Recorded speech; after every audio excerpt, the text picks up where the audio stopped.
আমার বারান্দাতে মাঝে মধ্যেই আমি পাকা কলা ঝুলিয়ে রাখি, যাতে করে বাইরের বুনো পাখিগুলো খাবার খেতে পারে।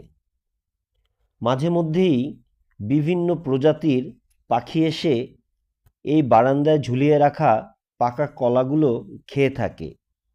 তা আমি ভাবলাম পাখিদের কলা খাওয়ার এই সুন্দর দৃশ্য আমি একটু ক্যামেরাবন্দি করি।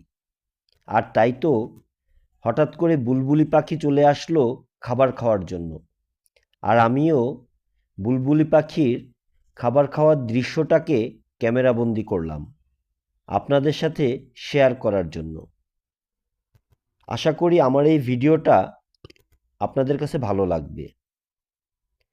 আর এরকম সুন্দর সুন্দর ভিডিও পেতে অবশ্যই কমেন্ট করবেন। আমি চেষ্টা করব এরকম ন্যাচারাল ভিডিওগুলো আপনাদের সাথে শেয়ার করতে। ধন্যবাদ সবাইকে।